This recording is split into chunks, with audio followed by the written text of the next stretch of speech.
नमस्ते, मैं निशा आपका हिंदी साहित्य चैनल पर स्वागत है। आज प्रस्तुत है मुंशी प्रेमचंद जी के द्वारा लिखी कहानी सच्चाई का उपहार। तहसीली मदरसा बराव के प्रथमा अध्यापक मुंशी भवानी सहाय को बागवानी का कुछ व्यसन था।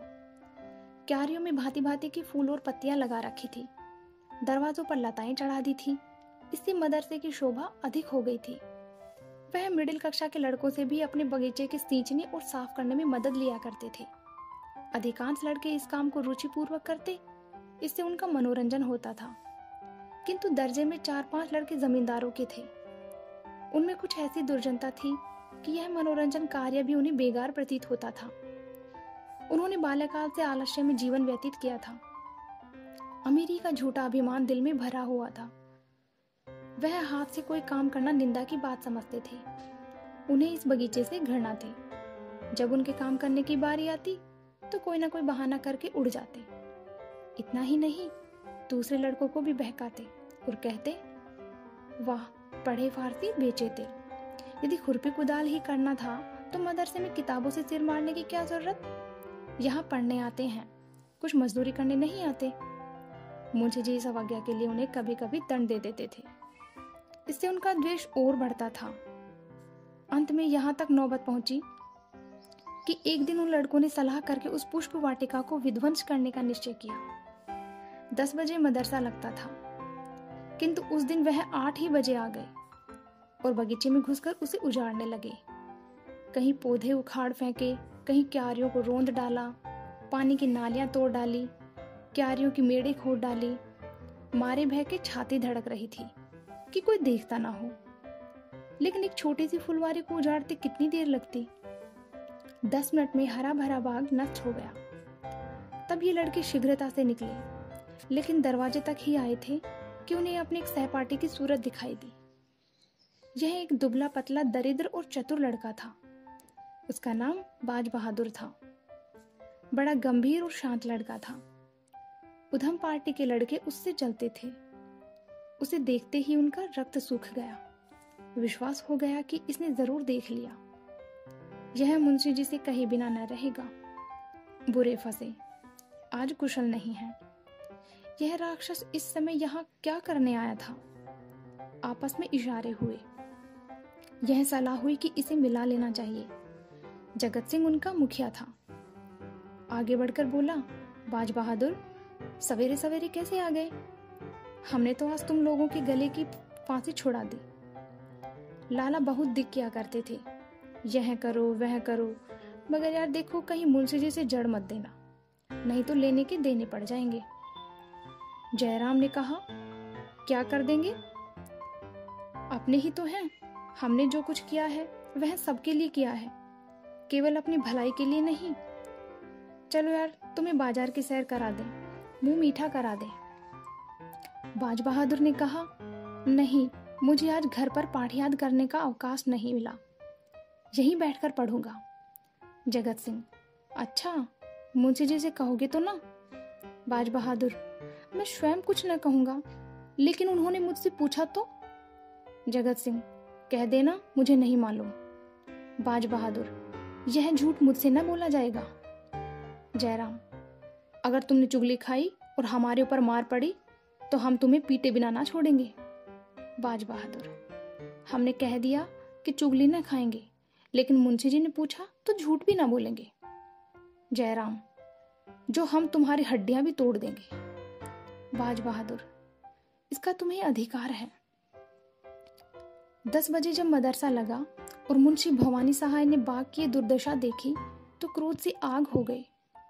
बाग के उजड़ने का इतना खेद न था कि जितना वह लड़कों की शरारत का। यदि किसी सांड ने यह दुष्कृत्य किया होता तो वह केवल हाथ मलकर रह जाते, किंतु लड़कों ने इस अत्याचार को सहन न कर सके। जो ही लड़के दर्जे में बैठ गए, वह तेवर बदलते हुए आए और पूछा, यह बाग किसने उजाड़ा है? कमरे में सन्नाटा छा गया।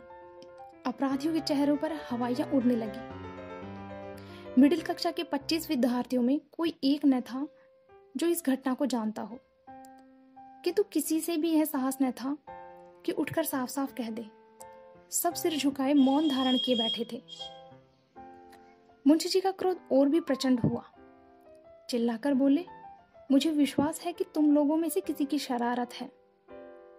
जिसे मालूम हो स्पष्ट कह दे, नहीं तो मैं एक सिरे से पीटना शुरू करूंगा, फिर कोई यह न कहे कि हम निरपराध मारे गए। एक लड़का भी न बोला, वहीं सन्नाटा।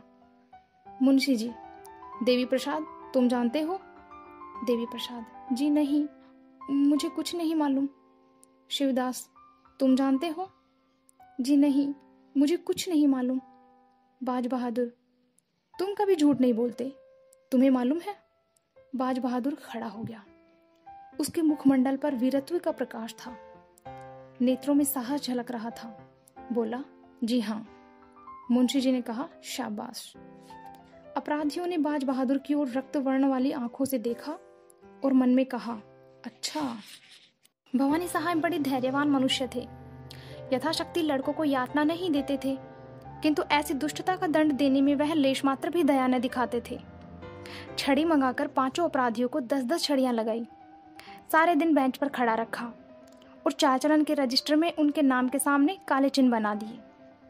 बाज बहादुर से शरारत पार्टी वाले लड़के यूं ही जला करते थे, आज उसकी सच्चाई के कारण उसके खून के प्यासे हो गए। यंत्रणा में सहानुभूति पैदा करने की शक्ति होती है। इस समय दर्जे के अधिकांश लड़के अपराधियों के मित्र हो रहे थे। उनमें षड्यंत्र रचा जाने लगा कि आज बाज बहादुर की खबर ली जाए, ऐसा मारो कि फिर मदरसे में मुंह ना दिखावे। यह हमारे घर का भेदी है, दगाबाज, बड़ा सच्चे की दुम बना है। आज सच्चाई का हाल मालूम हो जाएगा। बेचारे बाज बहादुर को इस गुप्त लीला की जरा भी खबर न थी। विद्रोहियों ने उसे अंधकार में रखने का पूरा यत्न किया था। छुट्टी होने के बाद बाज बहादुर घर की तरफ चला। रास्ते में एक अमरूद का बाग था। वहां जगत सिंह और जयराम कई लड़कों के साथ खड़े थे। बाज बहादुर चौंका, समझ गया कि ये लोग मुझे छेड़ने पर उतारू हैं, किंतु बचने का कोई उपाय न था। कुछ हिचकता हुआ आगे बढ़ा। जगत सिंह बोला, आओ लाला, बहुत राह दिखाई, आओ सच्चाई का इनाम लेते जाओ। बाज बहादुर, रास्ते से हट जाओ, मुझे जाने दो। जयराम, जरा सच्चाई का मजा तो चखते जाइए। बाज बहादुर, मैंने तुमसे कह दिया था कि जब मेरा नाम लेकर पूछेंगे तो मैं बता दूंगा। जयराम, हमने भी तो कह दिया था कि तुम्हें इस काम का इनाम दिए बिना ना छोड़ेंगे। यह कहते ही वह बाज बहादुर की तरफ घूंसा तानकर बढ़ा। जगत सिंह ने उनके दोनों हाथ पकड़ने चाहे। जयराम का छोटा भाई शिवराम अमरूद की एक टहनी लेकर झपटा। शेष लड़के चारों तरफ खड़े होकर तमाशा देखने लगे। यह रिजर्व सेना थी जो आवश्यकता पड़ने पर मित्र दल की सहायता के लिए तैयार थी। बाज बहादुर दुर्बल लड़का था। उसकी मरम्मत करने को वह 3 मजबूत लड़के काफी थे। सब लोग यही समझ रहे थे कि क्षण भर में यह तीनों उसे गिरा लेंगे। बाज बहादुर ने जब देखा कि शत्रुओं ने शस्त्र प्रहार करना शुरू कर दिया तो उसने कनखियों में इधर उधर देखा। तब तेजी से झपटकर शिवराम के हाथ से अमरूद की टहनी छीन ली और 2 कदम पीछे हटकर टहनी तानते हुए बोला, तुम मुझे सच्चाई का इनाम या सजा देने वाले कौन होते हो? दोनों ओर से दांव पेच होने लगे। बाज बहादुर था तो कमजोर, पर अत्यंत चपल और सतर्क। उस पर सत्य का विश्वास हृदय को और भी बलवान बनाए हुए था। सत्य चाहे सिर कटा दे, लेकिन कदम पीछे नहीं हटाता। कई मिनट तक बाज बहादुर उछल उछल कर वार करता रहा और हटाता रहा, लेकिन अमरूद की टहनी कहां तक थाम सकती। जरा देर में उसकी धज्जियां उड़ गई। जब तक वह उसके हाथ में रही, तलवार रही, कोई उसके निकट आने की हिम्मत न करता था। निहत्था होने पर वह ठोकरों और घूंसों से जवाब देता रहा, मगर अंत में अधिक संख्या ने विजय पाई।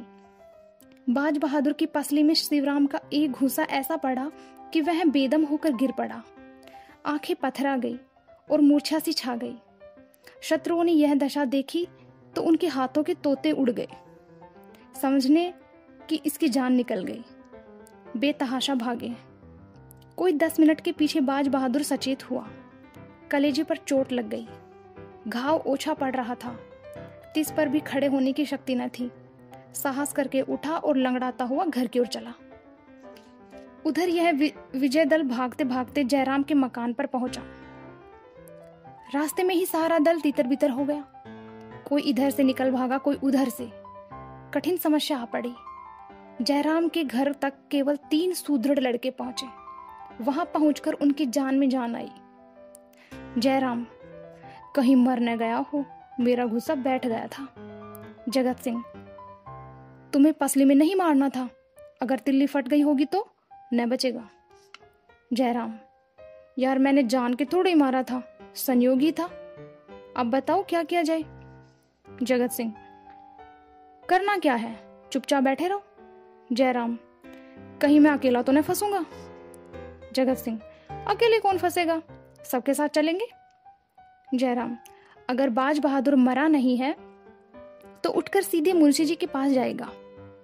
जगत सिंह, और मुंशी जी कल हम लोगों की खाल अवश्य उधेड़ेंगे। जयराम, इसीलिए मेरी सलाह है कि कल मदरसे जाओ ही नहीं, नाम कटा के दूसरी जगह चलेंगे, नहीं तो बीमारी का बहाना करके बैठे रहेंगे। महीने 2 महीने बाद जब मामला ठंडा पड़ जाएगा तो देखा जाएगा। शिवराम, और जो परीक्षा होने वाली है। जयराम, ओहो, इसका तो ख्याल ही न था, 1 महीना और रह गया है। जगत सिंह, तुम्हें अब के जरूर वजीफा मिलता। जयराम, हाँ मैंने बहुत परिश्रम किया था, तो फिर। जगत सिंह, कुछ नहीं, तरक्की तो हो ही जाएगी, वजीफे से हाथ धोना पड़ेगा। जयराम, बाज बहादुर के हाथ लग जाएगा। जगत सिंह, बहुत अच्छा होगा, बेचारे ने मार भी तो खाई है। दूसरे दिन मदरसा लगा। जगत सिंह, जयराम और शिवराम तीनों गायब थे। वली मोहम्मद पैर में पट्टी बांधे हुए आए थे, लेकिन भय के मारे बुरा हाल था। कल के दर्शकगण भी थरथरा रहे थे कि कहीं हम लोग भी गेहूं के साथ घुन की तरह पिस न जाएं। बाज बहादुर नियमानुसार अपने काम में लगा हुआ था। ऐसा मालूम होता था मानो उसे कल की बातें याद ही नहीं है, किसी से उसकी चर्चा न की। हाँ, आज वह अपने स्वभाव के प्रतिकूल कुछ प्रसन्नचित्त दिखाई पड़ता था। विशेषतः कल के योद्धाओं से वह अधिक हिला मिला हुआ था। वह चाहता था कि ये लोग मेरी ओर निशंक हो जाएं। रात भर की विवेचना के पश्चात उसने यह निश्चय किया था, और जब संध्या समय वह घर चला तो उसे अपनी उदारता का फल मिल चुका था। उसके शत्रु लज्जित थे, उसकी प्रशंसा करते थे। मगर वह तीनों अपराधी दूसरे दिन भी न आए, तीसरे दिन भी उनका पता नहीं था। वह घर से मदरसे को चलते, लेकिन देहात की तरफ निकल जाते। वहां दिन भर किसी वृक्ष के नीचे बैठे रहते अथवा गुल्ली डंडा खेलते, शाम को घर चले जाते। उन्होंने यह पता तो लगा लिया था कि समर के अन्य सभी योद्धागण मदरसे आते हैं और मुंशी जी उनमें कुछ नहीं बोलते, किंतु चित्त से शंका दूर न होती थी।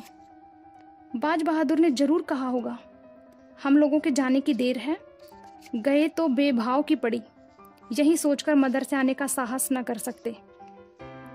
चौथे दिन प्रातःकाल तीनों अपराधी बैठे सोच रहे थे कि आज किधर चलना चाहिए।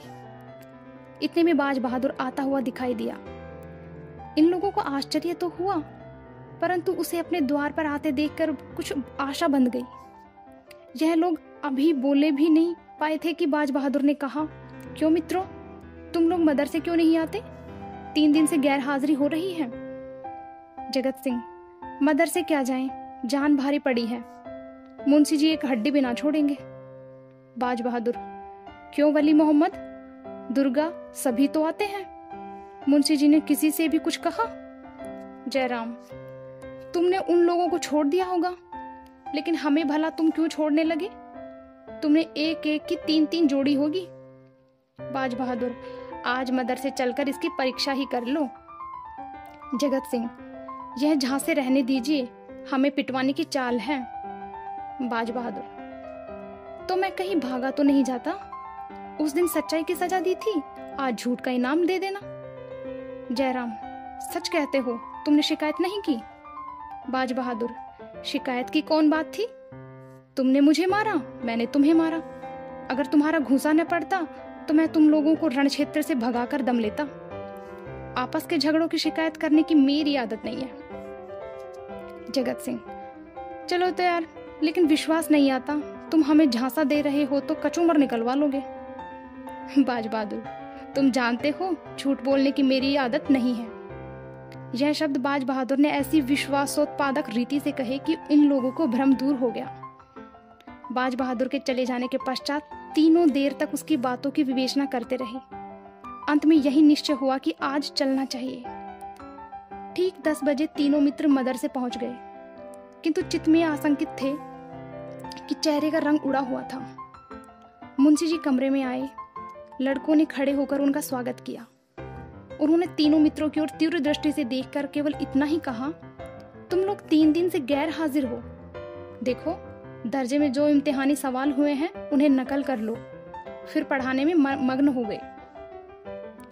जब पानी पीने के लिए लड़कों को आधे घंटे का अवकाश मिला तो तीनों मित्र और उनके सहयोगी जमा होकर बातें करने लगे। जयराम, हम तो जान पर खेलकर मदर से आते थे, मगर बाज बहादुर है कि बात का धनी। वली मोहम्मद, मुझे तो ऐसा मालूम होता है वह आदमी नहीं देवता है। यह आंखों देखी बात ना होती तो मुझे कभी इस पर विश्वास न आता। जगत सिंह, भलमनसी इसी को कहते हैं। हमसे बड़ी भूल हुई कि उसके साथ ऐसा अन्याय किया। दुर्गा, चलो उसे क्षमा मांगे। जयराम, हाँ, तुम्हें खूब सूझी आज ही। जब मदरसा बंद हुआ तो दर्जे के सब लड़के मिलकर बाज बहादुर के पास गए। जगत सिंह उनका नेता बनकर बोला, भाई साहब, हम सब के सब तुम्हारे अपराधी हैं। तुम्हारे साथ हम लोगों ने जो अत्याचार किया उस पर हम हृदय से लज्जित हैं। हमारा अपराध क्षमा करो। तुम सज्जनता की मूर्ति हो। तुम लोग उज्जड़, गंवार और मूर्ख, हमें अब क्षमा प्रदान करो। बाज बहादुर की आंखों में आंसू भर आए। बोला, मैं पहले भी तुम लोगों को अपना भाई समझता था और अब भी वही समझता हूँ। भाइयों के झगड़ों में क्षमा कैसी? सबके सब उनके गले मिले। इसकी चर्चा सारे मदरसे में फैल गई। सारा मदरसा बाज बहादुर की पूजा करने लगा। वह अपने मदरसे का मुखिया, नेता और सिरमौर बन गया। पहले उसे सच्चाई का दंड मिला, अब के सच्चाई का उपहार मिला। कहानी कैसी लगी ये जरूर बताइएगा। मिलते हैं फिर एक नई कहानी के साथ। धन्यवाद।